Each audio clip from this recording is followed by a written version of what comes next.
Hello friends, আমি beauty চলে এসেছি বিউটিস বেক অ্যান্ড কুক চ্যানেলে। আজকে আপনাদের সঙ্গে একটা independence day special theme cake নিয়ে। কেকটা ছিল আমার 2 পাউন্ডের স্ট্রবেরি ফ্লেভারের। আমি প্রথমেই এটা আইসিংটা করে নিয়েছি, আপনাদের সঙ্গে আমি ডিজাইন থেকে শেয়ার করছি।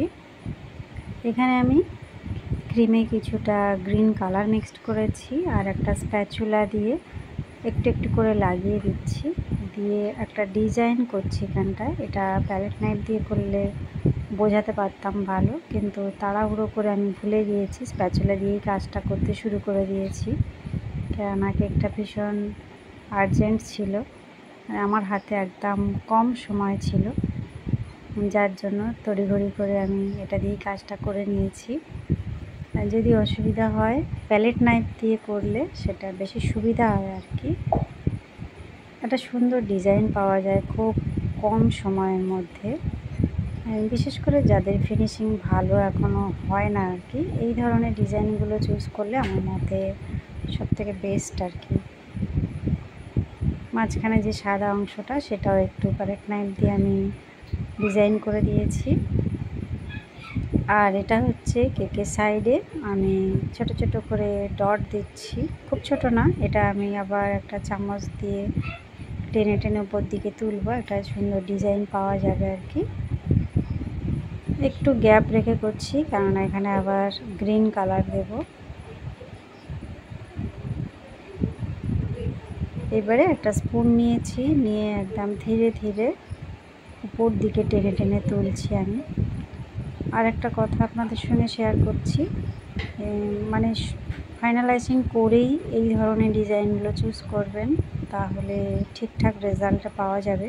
কিন্তু যদি আইসিং করে নিয়ে ফ্রিজে রেখে দেন, ক্রিমটা সেট হয়ে যাবে, তখন এই ধরনের ডিজাইন করতে গেলে খুব অসুবিধা হবে। এবার আমি গ্রিন কালারের ক্রিম দিয়ে মাঝখানে আবারও ডট ডট দিয়ে দিচ্ছি, এটাও আমি টেনে টেনে উপর দিকে তুলব। যেহেতু এটা ইন্ডিপেন্ডেন্স ডের কেক, আমি একদমই বেশি কি বলবো, বেশি ডিজাইন করতে চাইনি, যতটা সিম্পলের উপরে রাখা যায় সেই চিন্তাই করছিলাম, অথচ দেখতে ভালো লাগবে। ডিজাইনটা পুরোটা দেখলে বুঝতে পারবেন আমি কি করতে চাইছি এখানে। সেমভাবে আবার একটা স্পুন দিয়ে উপর দিকে টেনে টেনে তুলে দিয়েছি।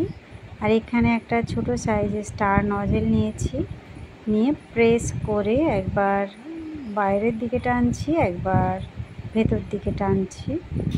একটু তাড়াতাড়ি দেখিয়ে দিলাম, কেননা ভিডিওটা আমি বড় করতে চাইছি না, যতটুকু আপনাদের সঙ্গে শেয়ার করলে কাজে লাগবে সেইটুকুই আমি দেখিয়ে দিলাম বা বলে দিলাম। এখানে আমি চকলেট গানাশ দিয়ে হ্যাপি ইন্ডিপেন্ডেন্স ডে লিখে দিচ্ছি সাদা অংশের মধ্যে। এখানে আর আমি চক্রটা করিনি, কেননা এখানে লিখতে হবে বলে, লেখাটা নইলে অন্য জায়গায় করলে দেখতে ভালো লাগতো না, সেই কারণে আমি মাঝখানটায় লেখাটা দিয়েছি।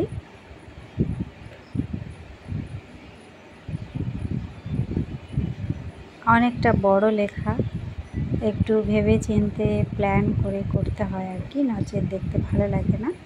যাই হোক, এই হলো আমার কেকের ফাইনাল লুক। বন্ধুরা, কেমন লাগলো? ভালো লাগলে বা একটু হেল্পফুল মনে হলে অবশ্যই একটা লাইক করবেন। দেখাবে নেক্সট ভিডিওয়ে। Bye bye.